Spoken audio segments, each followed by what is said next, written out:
Hey, everybody. Hello. Hey. What up? What up? It's episode 50 of the Nosebleeds Podcast. Can you guys believe it? I can't. We started recording, let's see, when was it? Was this Vegas? It was during the Vegas Stanley Cup Final, so it must have been 2017. It's kind of nuts that we've gotten to 50 episodes, but at the same time that we're only at 50 episodes. Right. It really goes to the whole we record whenever we want sort of mentality. We have a guest today. A guest? Who's going to be joining us. This is the first guest we've had for a full episode. I've done a small side interview in the past, but this is a full featured guest. He's known on the internet as Forklift or simply just Fork. Former member of the Hockey Night Puckcast, Hockey with 2 E's. You can find him at Hockey Night with the same aforementioned 2 E's on Twitter. Fork, thanks for joining us. Hey, thanks for having me. So, tell us a little bit about yourself. You're a big Blackhawks fan. I'm a big everything. So, well, first of all, I want to offer congratulations to the newly engaged. Oh, thank you. Thank you. That's so sweet. Trevor's like, oh God. Look, I'm gonna be a terrible guest soon enough, so I figure I'd at least start with some manners. Start with pleasantries. Yeah, you're a good news first kind of guy. That's good. Yeah, that's great. Yeah.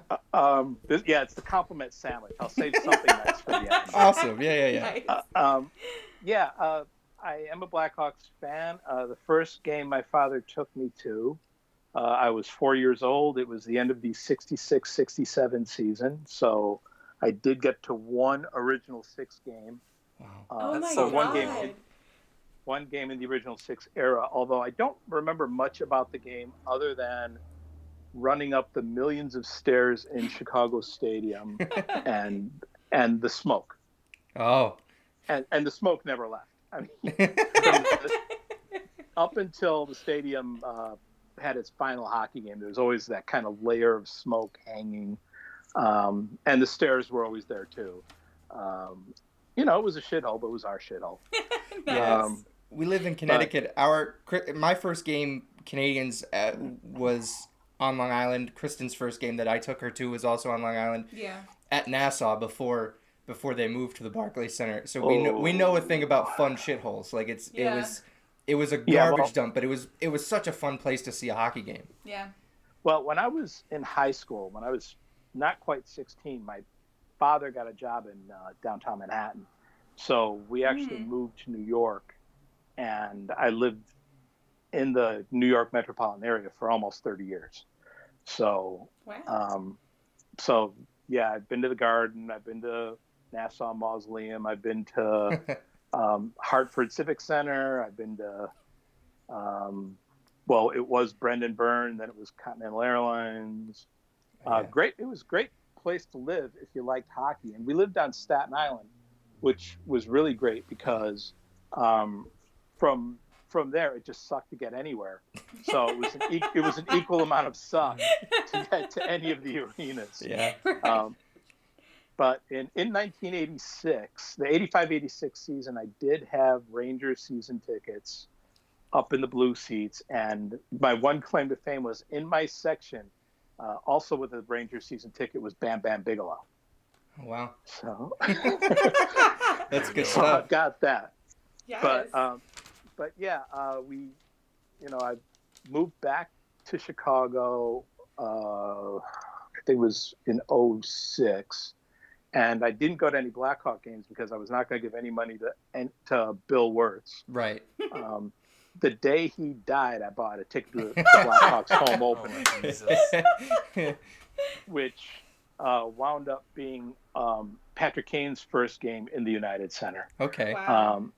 And if you haven't seen it yet, one of the greatest videos on YouTube is Dale Talon having to eulogize Bill Wirtz at that hockey game, where 19,000 people booing a eulogy. Wow. Legendary. Is it Bettman levels of getting booed at the draft? Is it, use that as a point of relativity there? it was bad because it went on for the entire length of the eulogy, including when they asked for the moment of silence. So the moment of silence was just booze raining down They on have the like ice. his wife and family instead of His ice. wife and family just were on the ice listening to him get booed. That's so rough. I mean, Kristen and I were at the draft in Buffalo in 2016, and when Gary Bettman gets booed on TV, it does not do it justice. No. You have to be there. We were in the upper deck in Buffalo, and his opening draft monologue was a rumor. Like, we didn't know it was happening. Like, to the point he walked off the stage and we're like, oh, he's not going to talk? Like, we didn't realize that he actually said anything. His lips moving? Yeah, it was one of my favorite hockey memories was at a draft. And being able to boo him. Yeah. That was fun. Another great booing at the United Center that I got to be part of was when the when the Blackhawks won the Stanley Cup in 2015. My wife and I were at the game, and the Stanley Cup showed up late. I remember, yeah. There was torrential downpours in the Chicago area.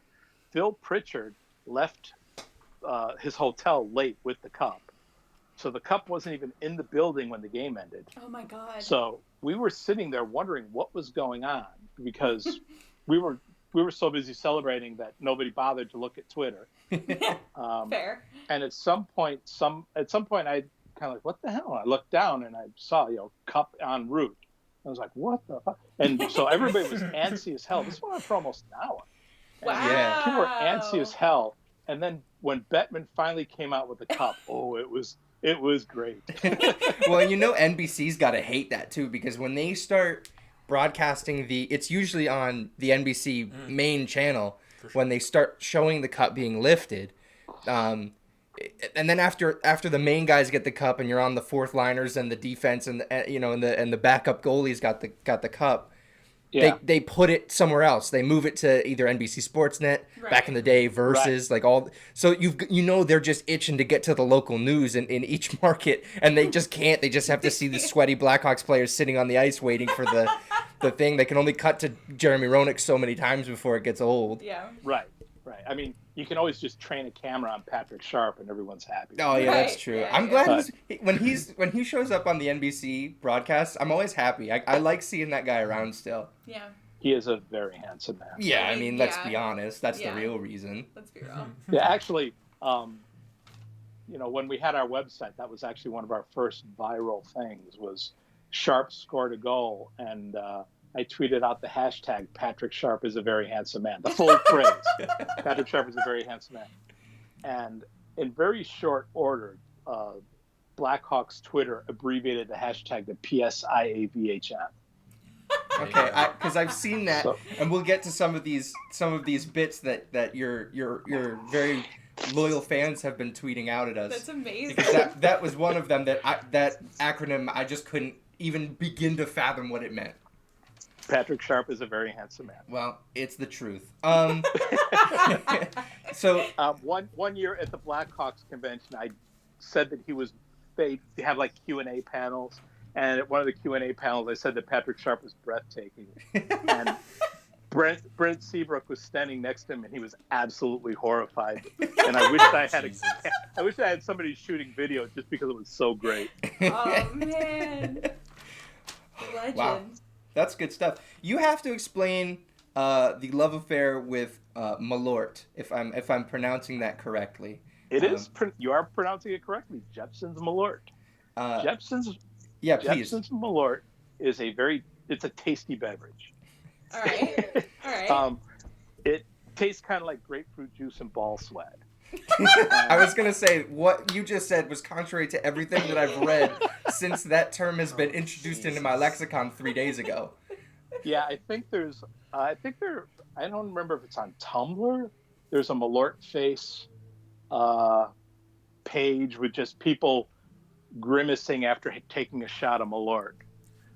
It's a very bitter liqueur.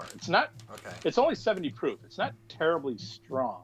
It's made from wormwood, so it's Milord is the Swedish word for wormwood. Okay. Huh. And well, Swedish or not, you managed to get a signed bottle of it from a Slovakian person. That is correct. I am currently looking at my bottle of Milord signed by the one and only Marian Hossa. Oh my god! Jesus. That's awesome. It's the who greatest is thing that's also ever a happened to Milord Milord. enthusiast. Amazing. So he was doing him. a grip and grin somewhere, and I showed up with 2 bottles of Milord. I gave him one, and he signed one for me. Wow. That's such a great story. And I mean, Yeah, that seems like he's a class A dude, you know? Oh, he really is. And the weird like kind of keepsakes you have like that are the better. Yeah, that's a very one of a kind souvenir. Like how many people have a signed Marian Hossa puck, but like a bottle of Milord? I mean, Yeah, well, I'll never open it because if I do, it's going to be like at the end of Raiders where the Ark of the Covenant gets open and everyone just melts. Yeah. So I'll never open that. Yeah. And it actually sits right next to a beer stein shaped like a goalie mask Ooh. that's signed by Glenn Hall. Oh, Wow. okay. Jeez. So, You've got yeah. the memorabilia is in spades. Yeah. Let's get into today's Blackhawks. Let's not. Yeah, I figured Do that we would have be the response. to? I mean, the Bruins are about to get into them enough for all of us. Yeah, well, we're Canadiens fans. We've had enough of them too. But 27th in the league, 10, 12, and 5 at the time of this recording, 25 points. It seems like what year was that? What do I have here? 16-17, the sweep from Nashville has sort of been the tipping point. I think it was Jeff Merrick on the 31 Thoughts podcast at one point said this was the lights coming on at the bar and the party's over. Yep. Is that sort of the feeling that you get watching this team? Well, when you're at the bar and your friend makes a really bad decision and there's absolutely nothing you can do about it, that was when Stan Bowman signed Brent Seabrook to his extension. Yeah, that's rough.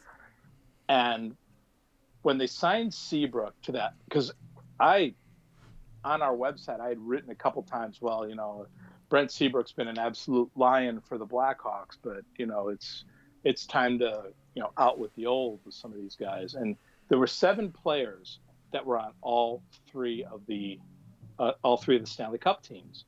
And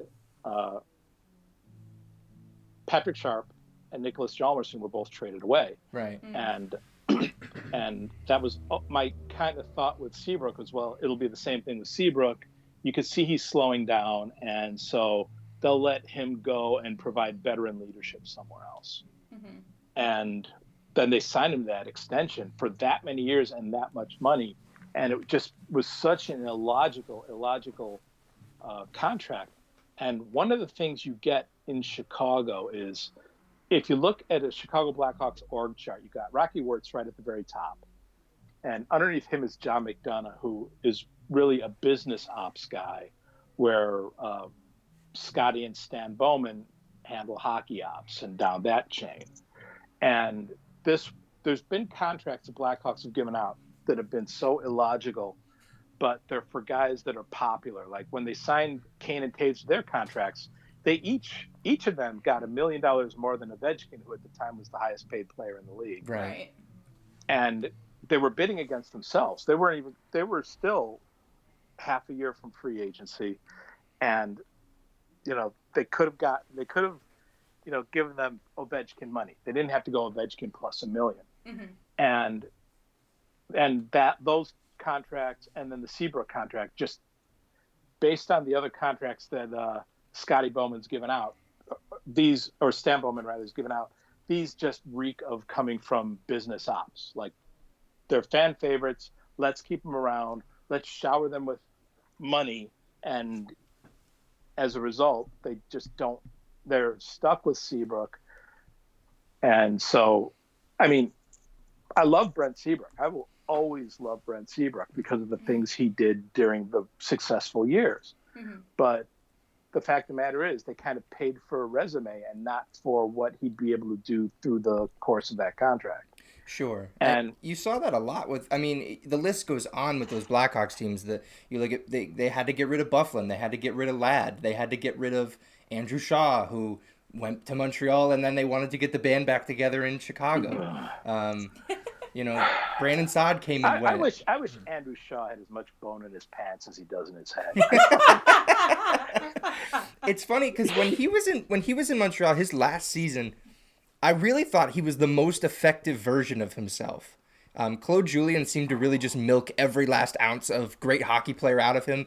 He dealt with concussion issues, but he's still, I don't know what it was. He just seemed like Andrew Shaw was putting away the bonehead stuff. He still had those late third period meltdowns that would cost his team games. But more often than not, he was a positive influence. And, give Marc Bergevin credit. He moved on from that. Of course, it was a deteriorating asset. He gave up a second and a third to get Shaw, or 2 seconds, and then he got back a second and a third. So, we got 3 years of Shaw for essentially the difference between a second and a third. Right. But I mean, has he regressed to the mean in that sense? Is he back to his old ways in Chicago? He really is. I mean, right now he's in concussion protocol because the Hawks fell 2 goals behind Friday against the Avalanche in the United Center. So Shaw drops the mitts. And, he had blood coming out of both sides of his nose, and he went back in the game. Yeah. And, he's back to just taking terrible penalties at the most inopportune times. Yeah. He hasn't done as much. We used to call the Andrew Shaw special was the penalty during a power play. He was great for that. Oh, God. Yeah. And he hasn't really gotten back to that yet, but it's just a matter of time. Yeah. The one thing that I think, looking at the Blackhawks, that I don't know if you can necessarily complain about, but maybe you can beat me to that punch, is the goaltending. It doesn't seem all that bad this year. They've got a .915 save percentage on their team, which is above league average. They don't have Cam Ward, which is always good. It seems like, and it's sort of a bummer in the sense that both Crawford and Leonard are going to be unrestricted free agents at year's end. Yeah. The basic game plan, I mean, Jeremy Colleton's in over his head as a coach. I don't think the Hawks wanted him to be the head coach as soon as he became the head coach. And certainly, you don't want to replace a Hall of Fame coach with, as the guys at Faxes from Uncle Dale call him, cool camp counselor Jeremy Colleton. So he's in over his head. And again, because of the Seabrook contract, and now they've got Seabrook, they've got Oli Mata, Duncan Keith still has years left on his contract, but at least Keith is still somewhat effective. Cole DeHaan is effective, and Murphy is effective. So they've got 3 decent defensemen and then just a bunch of goo. And I think the only thing they can do at this point, because they can't put together like 2 good pairs even at this point. So the game plan is push the puck up the ice as much as you can, and especially get the puck to Kane. Kane can score from anywhere on anyone at any time. Yeah. So get the puck to Kane and let the goaltending save your ass. Yeah. So there's been nights where, they've lost, 2-1, and Leonard's seen 50 shots. Yeah. Yeah, I caught the second half of that Avalanche home and home, which was not that. I mean, Leonard. I believe that was the game where Leonard got pulled and he barked at his bench on the way off the ice. And that's the other thing that is going to bear watching as the season progresses. Is Corey Crawford has been a goalie for the Blackhawks for a long, long time, and if it weren't for the salary cap, he would have been on all 3 cup teams. But in all that time, even when he's had terrible games, he has always owned the game, where Leonard has already thrown guys under the bus. Yeah. Leonard's been good for a good and bad soundbite so far this year. It seems like he alternates between ones that everyone goes, wow, that was really insightful, and then he's got these ones about cancel culture where you kind of want to just shove him under the bus. Hot take, is he about to be canceled? Yeah, it's when he had the Trump stuff on the back of his helmet, I'm surprised it didn't happen then. Yeah. At any rate, so that's basically the Blackhawks season is, like I said, push the puck, try to keep it as far from the goalie as you can. When you can't, hope the goalie stands up. Mm-hmm. Right. And that's been it. And this past weekend against Colorado just skated the Hawks out of the building 2 nights in a row. Yeah. And you could have had Crawford and Leonard and net at the same time, and it wouldn't have mattered. Yeah, Montreal's got the Avalanche in a couple of minutes here, and I'm not looking forward to that. No, they're starting Caden Primo, Keith's kid, in his first ever NHL game, and he gets the Avalanche. He's just a boy. Who, for what it's worth, when they come into Montreal, there's a lot of Avalanche fans there because they used to be the Nordique. So guys in Montreal still follow them and still wear their jerseys, almost as just a giant fuck you to the Canadiens. Yeah. That's awesome. So I'm worried about Caden a little bit. I'm happy he's getting his first start, but maybe facing McKinnon and Rantanen's a pretty rough deal here. And Price gets Madison Square Garden and the less potent Rangers on a Friday night. Yeah. The kid's basically, he's the goat chained to the pole in Jurassic Park. That's really good. Yeah. I was going to say baptism by fire, but that was a lot entirely better. what it is. Yeah, but goat tied to a pole is a little bit more fun. Yeah. In case the Hawks situation couldn't get any worse, they're dealing with this Marc Crawford investigation at the same time. Just the latest chapter in, whatever you want to call this. I don't want to put a gate on the end of it because I feel like that's trivializing it a little bit. The coach abuse saga. Yeah. Basically. And some are saying it's the NHL's Me Too movement, and I want to pump the brakes on that just a touch. I mean, maybe don't call it Me Too, but I understand what they're saying. Yeah. It's Me Aloo. Well, it started off with Akeem Alou. Right. Yep. Who, he had, he talked about the racism he faced while he was playing in Rockford, which is the Blackhawks affiliate. Mm-hmm. And the Blackhawks kind of let the whole thing go because they were able to stay under the splatter because both Carolina and Calgary had to deal with it. Right. So the Blackhawks want good news only. That's their thing. Mm-hmm. They never want to deal with controversy. They never want a bad article, and so they were very happy to let Carolina and Calgary deal with that whole mess. Yeah. And then it came back around to them with Marc Crawford. So good. Yeah. No, they don't get a free lunch on this one. No. So if for anyone who hasn't heard the story yet, essentially the Bill Peters investigation sort of split into two separate sort of categories of abuse here. You had the racial side of it, which Akeem Alou faced head on, and then the side of it that Michael Jordan, which is super funny, and he wears the number 23 as well, which I think is just fantastic. He came out and said, oh yeah, Bill Peters also essentially beat the shit out of me and my teammates on several occasions. Now that's sort of coming out against Marc Crawford. Brent Seabrook today, I guess some comments of his weeks ago, or it was a long time ago, but a few weeks ago came back to light about how Marc Crawford treated him when he was playing in Ottawa.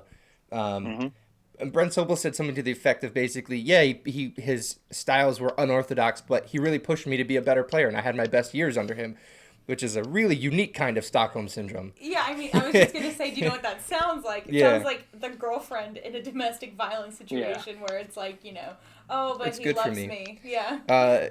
Sean Avery said he kicked him. I have a great unrelated Brent Seabrook story. He was a Canadian for a hot second. That was fun. I think we got him from Atlanta. I think he was in Atlanta, and we got him for a late run, which, of course, it's the Canadiens. It didn't result in anything. Yeah. But Crawford is alleged to have kicked Sean Avery. Patrick O'Sullivan, who's dealt with his own can of worms throughout his entire life, says that he's done, quote, awful things, choked Brent Seabrook, apparently. The NHL's apparently trying to come up with a code of ethics. But it goes without saying, but why do these guys need to be told not to assault subordinates? Like, this shouldn't be a code of ethics thing. This is a major hockey problem, and I'm wondering, you know, how are the Blackhawks handling this? I know that they've removed him from the team for now, but where is this headed for them? Well, they've also said they're investigating it themselves, which means, again, they're going to try to make it all go away. Right. It sounds like the Kane investigation again. Yeah, that's exactly. Yeah. That's the Blackhawks modus operandi. So yeah, they're going to do everything in their power to, you know, they're basically going to let it all die down. Right. So, you know, unfortunately, they already extended Alex DeBrincat. Otherwise, this would be the perfect time for them to announce an Alex DeBrincat extension and shift the narrative. Yeah. So, right. So, that's Strome, today's your lucky day. Yeah.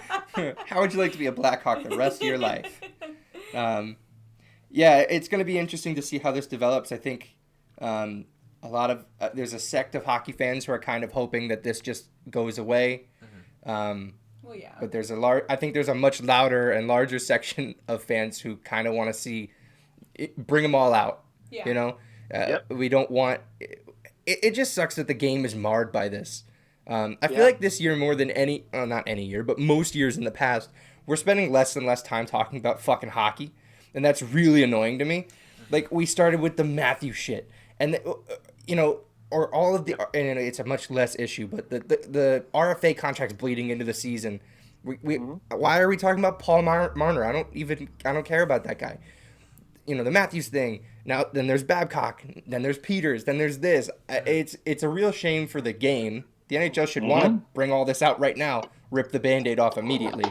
Yeah. But obviously, we'll see how far that goes. I mean, I think I'm not saying it's changing in any way, but I've mentioned her name like a million times on this podcast already. But Josh Shaw, who is a college hockey writer mainly and a women's hockey writer mainly, wrote this amazing article about racism in the NHL and like why it's not going to change if the NHL continues having their attitude, which was actually even shown in I think it was Calgary, saying like, oh well, you know, we just have to move on from it and be better. And it's like, but saying that you're going to move on from it means that you're forgetting about it and that you're like putting it away.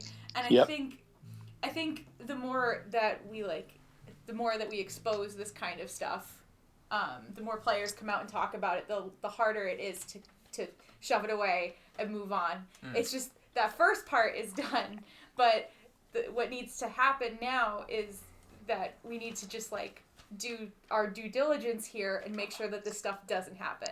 Right. And like it's easy to say like, oh, we're gonna make sure it's better, but like if you just forget about it, it's just gonna happen again. Yeah, right. I think it's also equally important to see who's telling us, okay, it's time to move on. Yeah. It's all these white people who would be like, okay, let's move on now. We're done. And to Fork's point, it's the teams saying that. Right. The teams who want to, you know, okay, well, we're going to sign this guy now. Bye. So. All right. I don't want to dwell on that. We've spent so much time over the last few weeks talking about that garbage. Let's just talk about the National Hockey League and actual hockey. I think that would make me happiest. Can I tell my Soffel story? Absolutely. Yes, please. I'm always ready for a Brent Seabrook story. Okay, this will be the greatest one you've ever heard. All right. So, back when we used to do the podcast, my partner on the podcast, CT, had a friend who lived in a cul-de-sac in the western suburbs of Chicago. Mm-hmm.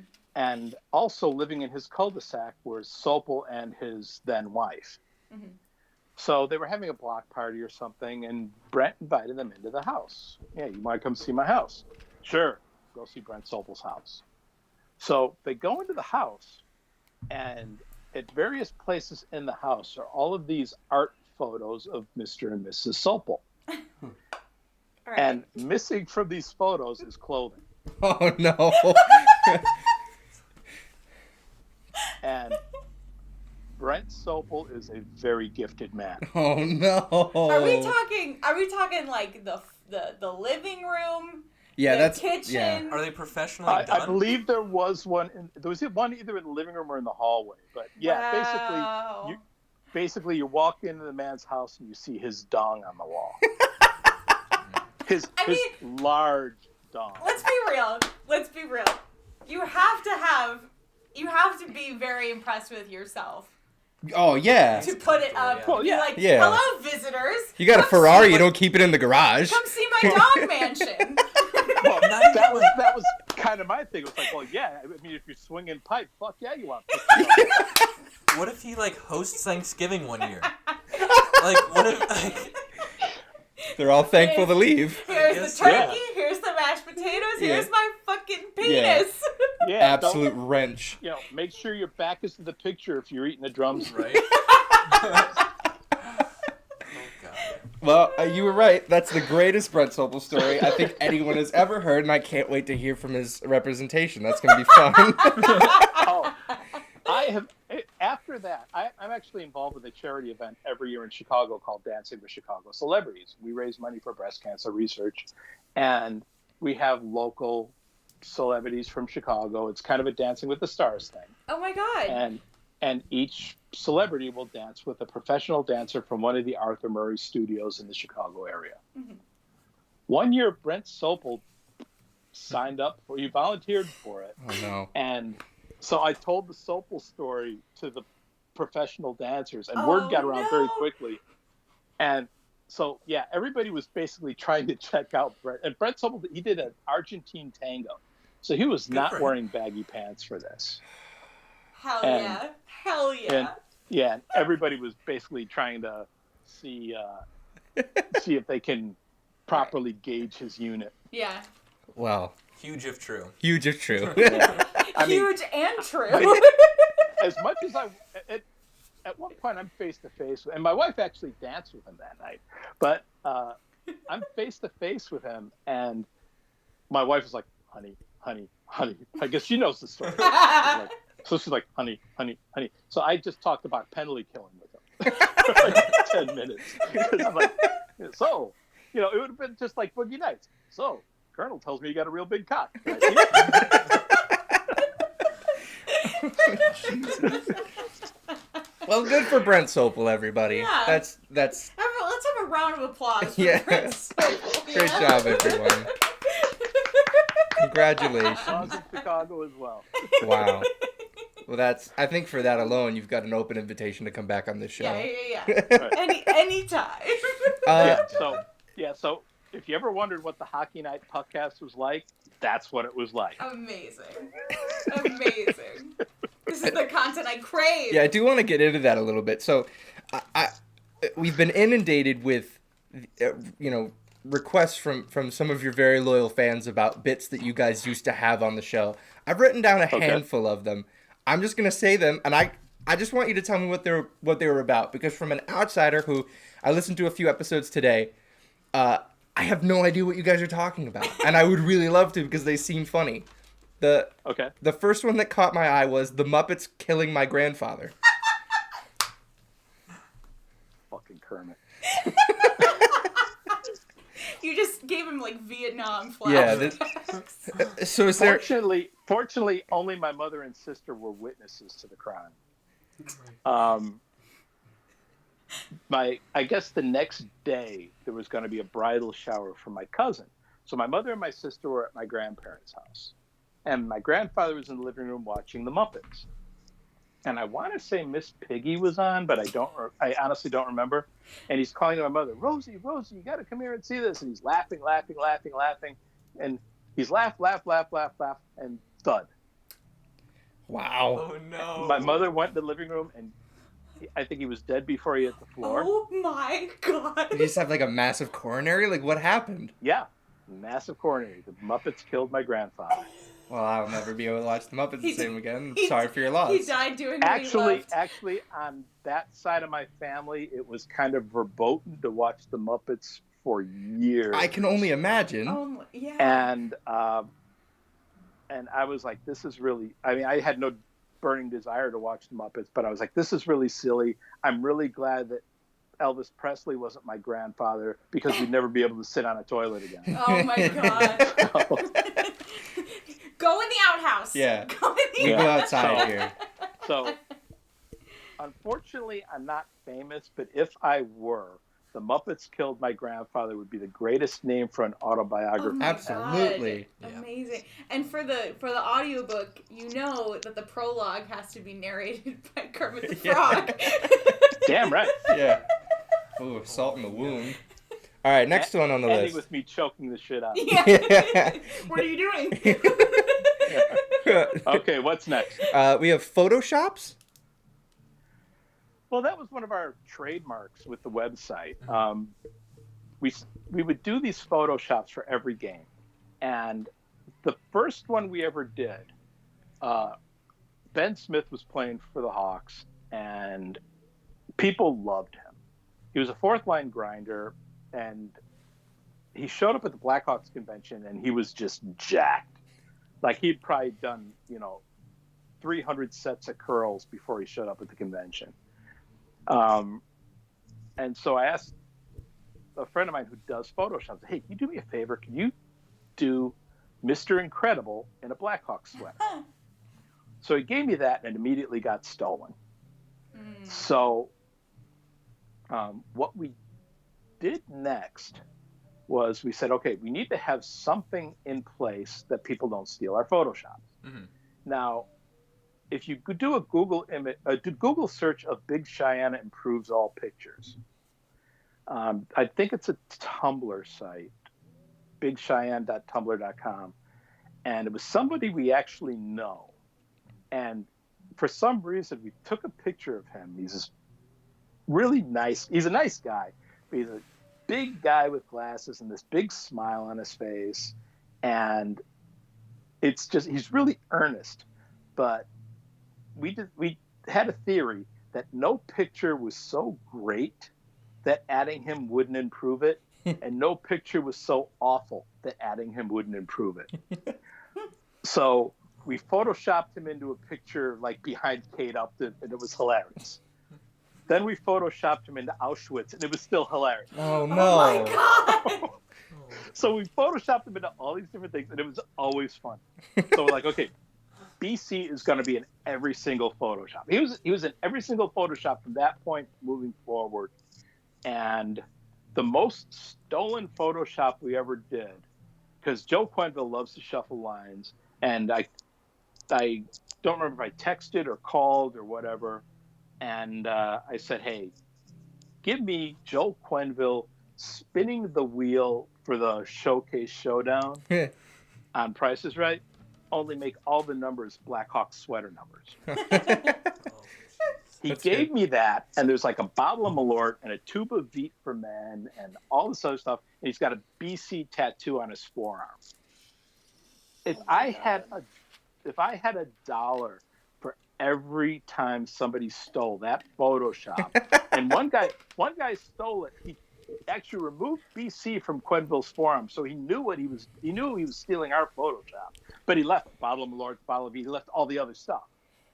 But that's so there's too many calling cards there that direct people back to you guys. Yes, yeah. And our Photoshop. That was the thing. People would start looking at our Photoshop, trying to pick out all the different jokes we had in there. Oh, that's good.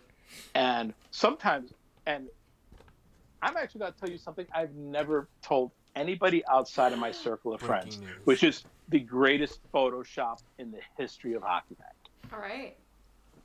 A friend of the website, I will not say his name. He was working at a photo store, and a woman came into the store and said, I want to do a photo album for my husband's 50th birthday. So he says, sure, great.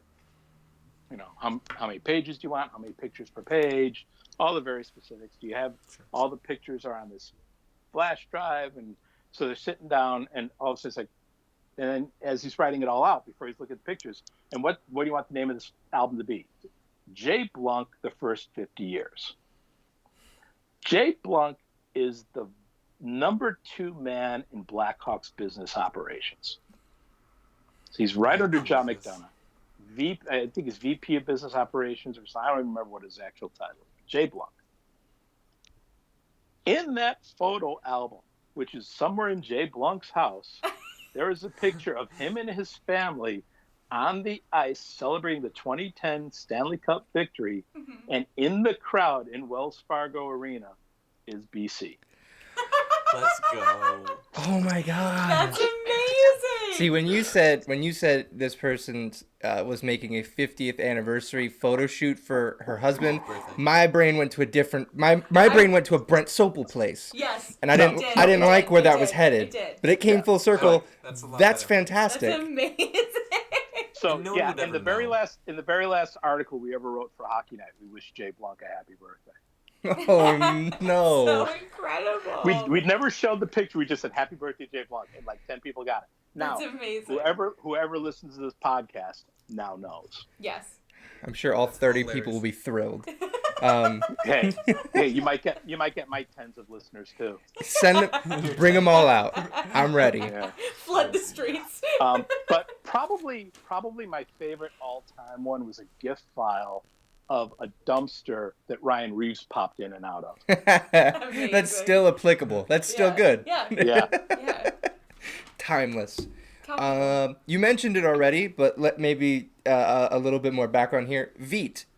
You said it was in a couple of these photoshops. That is correct. Veet for men. Yeah. And whenever any of our friends go over to Europe, particularly the UK, they have standing instructions to come back with a tube of Veet for men. Now, there is this amazing, I don't even know if it's still on Amazon, but Amazon they sold Veet for men. It was on the amazon.co.uk site. And they had Veet for men, and the reviews were apparently written. Everybody outdid themselves with the reviews. What is it? Is it like... It's a hair removal cream. Okay. Oh, so it's like Nair in the States. Correct. Okay. But it's for men. So the very first thing is the very first review, the title of the review is "Do not use on knob and bollocks." And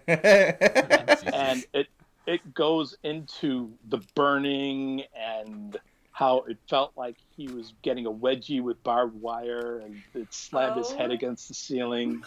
And somebody else talked about how they had to dip their balls in ice cream, and that didn't help. That didn't help their burning rectum, so they were stuffing frozen Brussels sprouts up their ass.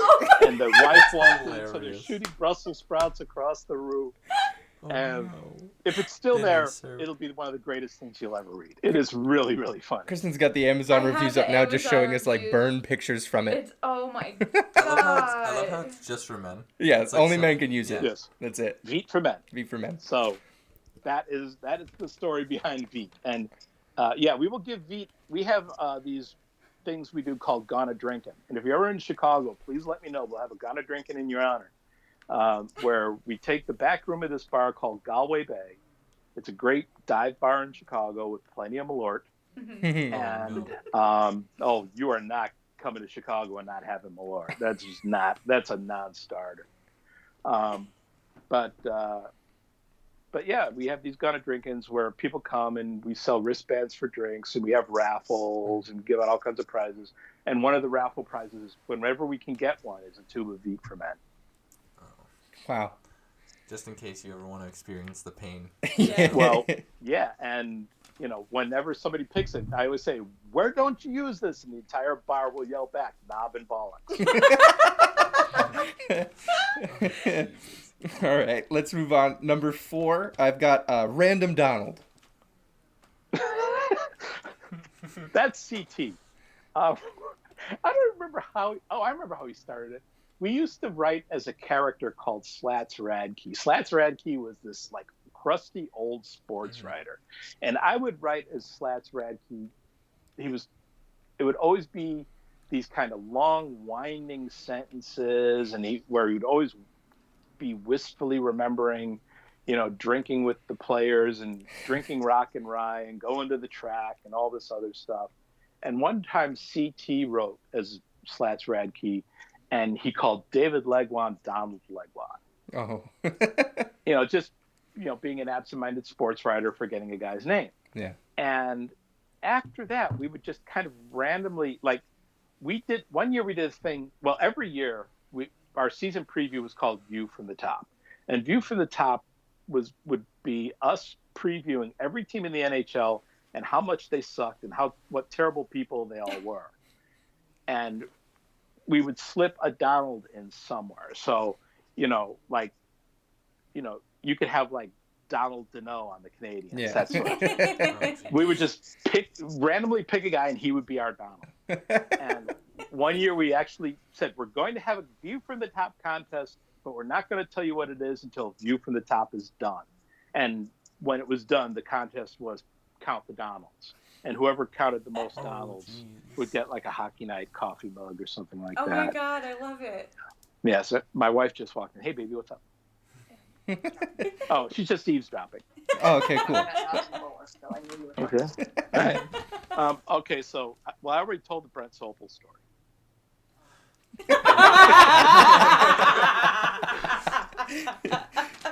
She's been through it all. What's the next story? I've got What's the next thing you want to know about? the last one. The last bit I have is Tonker. Tonker. Tonker. Tonker. All right. We have a good friend who is Scottish, and apparently when he was young, he played cricket, and somebody was like, "Oh, we're never going to win now because Tonker's coming up to bat." And he came up and he just had this great at bat, and they wound up winning this cricket game. Mm-hmm.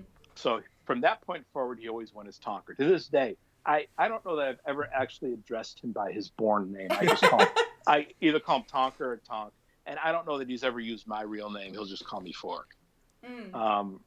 So okay, Tonker. And one day, for some reason, he decided to Google the name Tonker, and the first thing that came up was a gay bar in London that had a Friday night bear night, and it was called Tonker Night. Oh, hell yeah. Yeah. So tonker.co.uk. And the Tonker logo, that would get thrown into Photoshops. Like, there'd be times where you'd see a picture of something happening on the ice, and on the dasher board, instead of an ad for, like, Best Buy or something, there'd be like the Tonker logo. Free ads. Amazing. And one of the things that actually came out of that, one of our other running gags was every year in the playoffs we had what we call the playoff victory anthem. So we would have a video. It started off with us just posting a video from YouTube of somebody singing the song. The first time we did it was in 2011. The Blackhawks went down 3-0. They won the Stanley Cup. The next year they were down 3-0 to Vancouver. And so I found this girl online named Kathy May 15 on YouTube. Mm-hmm. And I found a video of Kathy May 15 singing Don't Stop Believing. It's one of the greatest things you'll ever hear. The only thing better might be Kathy May 15 singing, I think it's called Boom, Boom, Boom, Boom, Boom, Boom. Let me hear you say, wait, ho. Oh, yes. Yes. Very familiar with this. It's her singing Don't Stop Believing. And at one point, she makes some sound that sounds like a cat getting hit by a lawn. So that was our victory anthem that year. And I'll get back to the victory anthems in a second, but in 2015, there's a group in Ireland called Bear Force One, and it's 4 gay dudes who are bears, and they sing, and they had a song called Action Man, and that was our playoff anthem in 2015. Oh man, that's wonderful. But getting back to the playoff anthems for a second. Sure. Okay, so 2013 was probably our greatest achievement as far as the victory anthems go. A friend of ours' wife had just had a baby, and for some reason, John and Allie, and my wife is standing here hearing the story. She didn't know which friends they were. She's producing. So, she is. She's my agent. Yeah, of course. All right. She gets 10% of what you give me. That sounds like a deal. What's 10% of free? Yeah. Yeah. She's laughing as much as you guys. So 2013, they have this baby, and they find out the only song that will put this baby to sleep is Lindsey Buckingham's Holiday Road. Okay. So, okay. And so he's like making jokes about Holiday Road, and we're like, okay, we're going to run with this. Holiday Road's going to be our anthem. Mm-hmm. And I actually put up on Twitter today the video that we made. If you go to YouTube and look up Blackhawks Holiday Road, you will see a Blackhawks highlight video to Lindsey Buckingham's Holiday Road. And okay, so fine. Holiday Road, Blackhawks, great. We actually had a contest. Ray Kramer is the guy who plays the music in the United Center. He's like the DJ, whatever you want to call it. And we had a contest where the first person to get up to his booth and request Holiday Road would give Ray their Twitter handle. Ray would tweet it out, and we gave them a prize. Again, like a coffee mug or something. Sure. So then Ray plays Holiday Road in the United Center. The Blackhawks win. He then plays Holiday Road in the United Center for every home game the rest of the run. Oh my God! And you guys were Gloria before Gloria. Yeah, well, but then what happened was the Blackhawks win the Cup, and I think the NHL Network actually had some graphic up about the Blackhawks win the Stanley Cup with the title Holiday Road. Oh my God! Wow! And if you go to Wikipedia and you look up Holiday Road, somebody actually made an entry that it was the Blackhawks playoff anthem in 2013. Wait, that was your greatest achievement, not Soffel? Mm-hmm. Well, I'm getting to everything. We need the advanced stats. My wife is like, that was your greatest achievement, not Shaw facts. I'm like, I'm getting to Shaw facts. But That's no, you hilarious. can stick around. I don't mind the kibitzing. It's fine. Wow, we've got it pulled up here. Chris, do you want to read that? In 2013, Holiday Road was adopted as the unofficial playoff victory song of the 2013 Chicago Blackhawks, who went on to win the Stanley Cup on June 24th, the 30th anniversate of the song's release. Wow. We didn't know about that. That's That's- just serendipity. That's serendipitous. Yeah. But yeah, so then in 2015, Bear Force One was the song. Now, one of the things we did with the Puckcast was we promised special Puckcasts for each time the Blackhawks won the Stanley Cup. If the Blackhawks won the Stanley Cup, we're gonna do this. Mm. So we would tease it. We're getting closer. And so 2010 was the first time we did this. And we said, okay, if they win in 2010, we're going to do Tales of Cuban Bestiality. This was another bit that was tweeted several times, and I was almost afraid to broach the subject. I used to work in downtown Manhattan, and I worked a night shift. And there was a fellow that worked with me on the night shift. His name was Ozzy, and he was from Hoyo de Monterrey, Cuba.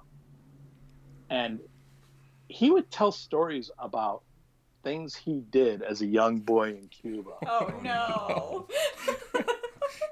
But the kicker is, he wouldn't just say, "Oh, Frankie, I fucked the donkey." No, that would be enough, right? You would think.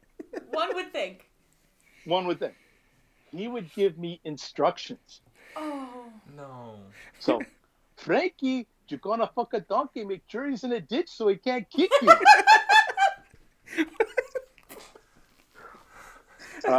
This is Frankie, calculated. you're gonna fuck a chicken. Hold it by the wings, otherwise it's gonna flap and get away. But you fuck the chicken, then the chicken dies. What? And This is far too much information. and That's hilarious. you do have an advisory on this podcast. Oh, it'll be marked as explicit. We yeah. won't need any sort of Oh, yeah. disclaimer. Yeah, we'll be fine. Well, say it's family friendly. Yeah. Yeah, I'll put a big old G on this one. Yeah. So, and the last one was, Frankie, you're gonna fuck a goat. Take him to a cliff. That way he pushes back into you. My dad has told me that. What? I don't know what's worse. Well, I'm glad I can back your dad up. Yeah. Multiple sources confirm. Wow. Oh my god. Now, why did this podcast end? We just, well, the website ended just because it stopped. After the Patrick Kane thing, it just stopped. The last Patrick Kane thing, because I have to specify which one. Yeah, Right. I know. It just stopped being fun. Yeah. Yeah. Because one of the things there was a bunch of different Blackhawks websites, and we all knew each other. We were all friends, and we would all hear the same stories from the same types of stories. And every bartender in River North in Chicago has a Patrick Kane horror story. Really?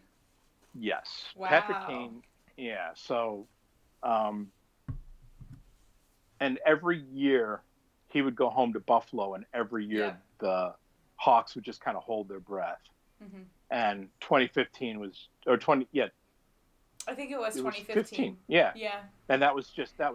Mm-hmm. That was the end of it. And it took all the fun out of it for us. Yeah. And we stopped doing the website. We did the podcast for a little while. Now, I mean, actually, me and some friends have fired up a baseball website at this point. We're talking about podcasting there. I'm like, sure, we could do that. But I don't want it to be the podcast, because the podcast, we would just go. And these things would kind of come out, and people would come on and they'd give us great stories, and people would email us great stories. Mm-hmm. But, you know, like, I don't know what your list is there, but one thing I never saw anybody mention was the Marc Bell shrimp cocktail, which was a story we got from multiple people where when Marc Bell played for the Blackhawks, he would go into a bar at night and get a martini glass and a bottle of ketchup and put his dong into the martini glass, spray ketchup over it, and then offer people shrimp cocktail. Oh my God. No. So that wasn't even, and of course, what I was grateful for was the fact that when people got these stories, they immediately knew who to go to with them, which was us, because I love that. You know, other people would try to be reputable, like, if you got a good dick story, give it to us, man. Right. We'll take it. Yeah. I don't need sources. Yeah. We're not. This isn't. No. This isn't Watergate. We could just run with one here. But anyway, so 2010 was Bestiality. 2013 was Reasons Why I Love You. We said we're going to do the full. We'd had kind of teased Reasons Why I Love You. Like, we had on the guys from Pension Plan Puppets, and we did a few Reasons Why I Love You. Now, what Reasons Why I Love You was I worked with another guy. All these great things happened while I was working, earning money, doing this bullshit instead of actually working. But this guy was sleeping with a secretary, and he was married. And he wrote this long, drawn-out 3-part thing, Reasons Why I Love You. Oh, no. And it started off, you know, because your eyes are beautiful, because I love your laugh. And it always started with because. Mm-hmm. And, you know, because, you know, then it started getting like a little, like, because when I'm in your arms, I feel safe. I'm like, well, she makes you feel safe? Okay, cool, whatever. You know, hey, I'm not going to judge. But actually, I'm going to judge the fuck out of this guy because... Right. That's what we do because here. It was funny as hell. Right. So and then it started getting into, you know, because, you know, when I take you from behind, it's so amazing. And, you know, because you go down on me like nobody else has. And this went on for this long thing. Now, this is the secretary? This is to the secretary? Yeah. Oh, my God. This is to the secretary. Now, we hacked the email, which was just a plain text. This is back in the late 80s, maybe? Late 80s, early 90s. So the email was just a plain text file, and there was no encryption, no anything. We were able to grab it, dump it out to our own text file, and we all had copies of it. Oh, my God. So for the 2013 celebration, we did a full reading of Reasons Why I Love You. And if you go onto iTunes and you look up Hockey Night Podcast and Reasons Why I Love You, it's there. And our very special guest... my good friend Joe Jurgen. No, he's a reporter. He's a reporter. He covers the Sabres for the Athletic. Right.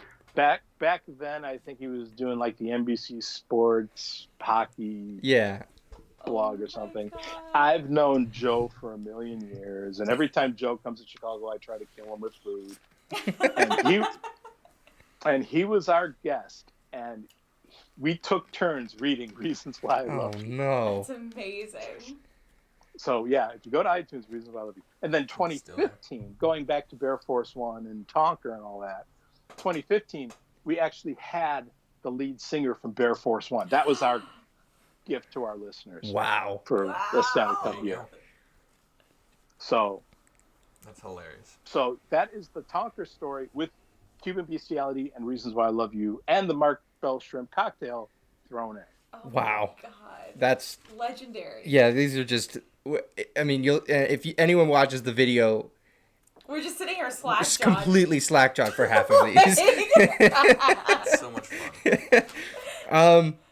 All right, I think we're gonna wrap this up soon, but I do want to ask you one question. It was our first interaction between us as a podcast and you. You asked us this question: which cereal mascot wins in the steel cage match? We broke it down for about 20 minutes last episode. And it was great. I'm glad you appreciated it. Thank you. I warned you that I was going to ask you this to give you time to prepare, and now is your canvas. You could have caught me on the fly. That would've been fine. All right, well, let's hear it. Unlock. Let's hear it. Now you see, one of my advantages is I'm a little bit older than you folks. I'm 57. Okay. So, I remember Corn Pops back when it was Sugar Pops, Mm-hmm. and Sugar Pops had a cowboy on the box. Yep. So the cowboy would have won because the cowboy was packing heat. Right. So- That was my first thought. There you go. Was he's Yeah, got revolvers. so- Very The logical. first thing he would have done was just clip Tony the Tiger. Right. You know, That's it. like anybody else. I mean, although the other guy who would have been a threat back then, there was a cereal called Quake, which was like this miner Oh, on the shit. box. And actually, Quaker Oats had two cereals, Quisp and Quake. And Yeah, Quisp Quisp. was this little alien with a propeller on his head, Yes. and Yep. Quake was this miner. And they actually had an election. They asked kids to vote for which cereal they wanted to have go away, Quisp or Quake. What? They did. This is what they did to kids. Which one would You know. you never like to see Yeah. again? Which cereal do you want to kill dead? And Quake, and that was Quake. Although, again, product of my age, if you do a Google image search of post-rice crinkles, you will see some amazingly racist cereal boxes. Oh. Oh, Jesus. So they probably would have ganged up on those guys first in this Yeah. proverbial steel cage match. Oh. Are we looking at like pickaninnies? Is that what we're seeing here? We're No, looking little Asian kids. little, Oh, yeah, even little, worse. like straw hats. Oh no! Oh no! Well, it gets better. It does get better because Post actually sponsored a Saturday morning cartoon show Oh no. with all of these. It was called No. Linus the Lionhearted is the name of the show, and all the characters from Linus the Lionhearted were on cereal boxes. So the little Asian kid told like fables, and Linus the Lionhearted was the king of the jungle or whatever Linus did. And one of the characters that endured for 1,000,000 years from that was Sugar Bear. Sugar Bear on Super Sugar Crisp. Pardon me. And there was a Post mailman, and he was on Alphabets. But anyway, back to the original point. The Sugar Pops cowboy, he would just bust the cap in anyone who was a real threat. Yeah. Yeah. Right, fair. No, that's agreeable. I don't think Yeah. you're not gonna get any In the sort of fight fight from us here. Tiger versus gun. Yeah, I think Yeah, Gun usually exactly. wins. I give that one to Colt every time. Yeah, that would have been a quick a quick good tiger hunt. Yes. All right. Well, that's a very reasonable answer. Thanks for first of all, thanks for asking us that question. That was fun. That was a really good Kristen's Sure. signaling a challenge here. What do you got? I have You have another follow-up? question. Okay. Not a follow up. Okay. Different topic. Because I mean I didn't know that you grew up and lived in two of the greatest pizza cities known to man. Oh, and no. I want to know what your preference is. Do you- Whichever one's in front of me. All right. That's such a great answer because you're right. It's fantastic. Yeah. Yeah. Yeah. Thankfully you didn't throw St. Louis into the equation because St. Louis pizza is against the Geneva Convention. We've seen the way they cut bagels. That's pretty brutal too. What about hot dogs? Yeah. I like Big sigh. Chicago hot dogs better. They're pretty good. Yeah. They're pretty good. Yeah, like there's a difference though. The difference is you get one Chicago hot dog, but it's not really an on the go thing. No. Where No. like when I would drive through Manhattan, if there were a couple places where I knew I would be on a one-way street and there'd be a hot dog wagon on the left. Mhm. So when you get those, you can actually pull your car up, roll your window down, say, "Give me 2 with kraut and a yoo-hoo," give him the money, he gives you a bag with the hot dogs in it, and then you're eating and driving. Yes. Like can a do king. Yeah. Right. Yeah, it's like God's drive-up window. You can't really eat a Chicago dog, No. and you can't multitask. No. You can't eat So- a lot of Midwestern food in Milk. That's an appointment. Yeah. Like, you gotta... If you have to use a fork and knife for their pizza... It comes with the Right. territory, though, doesn't it? New Yorkers are Truthfully- running around and truthfully- everything. The only time I ever eat deep dish is when somebody's in from out of town. All right. Fair. I Fair don't, enough. but tavern pizza in Chicago, tavern style pizza, which is this really thin crust that's almost like a cracker, and it's cut in squares, which is called party cut or tavern cut. Yeah.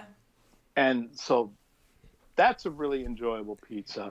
And my dad used to call the center squares the Paul Lynde squares because they were in the center, they were extra cheesy and limp. Oh.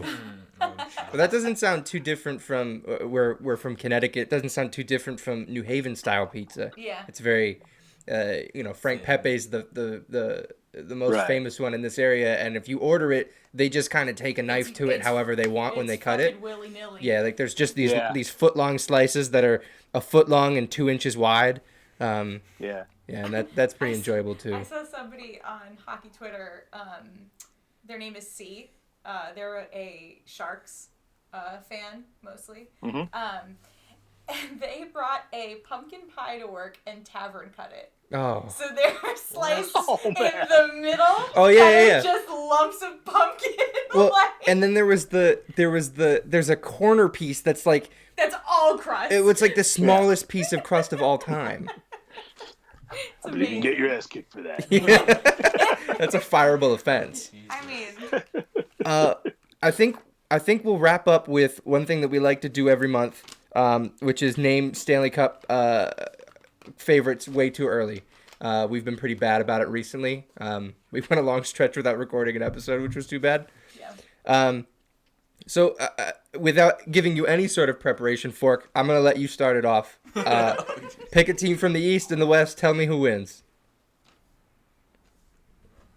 Tampa, St. Louis, Okay. and All right. I think Tampa wins. I think they got the talent. Yeah. It's funny seeing them so far back in the standings, but it's just because that they haven't played nearly as many games as anybody else because they went to Right. Europe for They 2 got weeks. a buttload of games in hand. Yeah, like they've got 4 on the Canadiens, and the Canadiens have games at hand on some of their other divisional opponents. So They have Yeah. 5 on Washington. I'm very concerned about Tampa Bay as an Atlantic Division fan.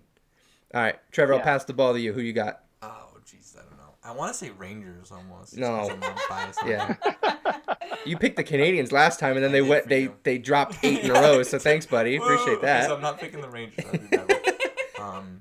Let's see. Let's go. Buffalo would be fun. Let's go Buffalo, and we'll go. I'm gonna go Edmonton. I'm big on Edmonton still. I'm You think still they're just gonna ride McDavid and Draisaitl until they're dead? Yeah, and I'm going Yeah. Edmonton wins the cup. Edmonton wins the cup. Wow. Okay. How great of a story would that be? All of a Terrible. sudden It'd be a terrible story. Kristen, what do you got? I'm gonna go Bruins and Avalanche. That's exactly what I picked. So who do you have winning? I want the Avs. So do I. Over Bruins. Yeah. I think they could. I think it's Boston. You They've think been so? they've been playing this year like they thought they should have won last year. Yeah. Like they're just pissed at the world, I think. Yeah. I hate it. Believe it or not, they're actually down 2-0 after one. What? against the Hawks. Hey! Come on. It's a good night Yeah. for Fork. Yeah, it's a good night for Fork. Hey, just like we Canadians. said, compliment sandwich. We ended it on something nice. The There you Canadiens go. are also down 2-0. Hell yeah. Caden Primo's career's starting off really strong. All right, well, we'll call it a night here then, but this isn't the end of this, Fork. We're going to have you back on. We're This gonna was have to. this was so much fun. This was beautiful. Sure. Hey, I'm always happy to talk hockey and make an ass of myself. If you're not on a podcast making an ass of yourself, where can people find you? Actually, well, on Twitter, I have 2 different handles. I am at Hockey Night. I'm also at Fully Croissant 1. And then I am writing about the Cubs and the White Sox on fullycroissant.com, which is FULLYKRAUSENED.com. Awesome. Nice. All right. And also at tonker.co.uk. Kristen pulled that up while you were telling that Headlining story Tonker. and showed that to us. So we are fully aware of that site, and we know you're not on it. How do we know? That's true. That could That's be true. a picture of him. That's true.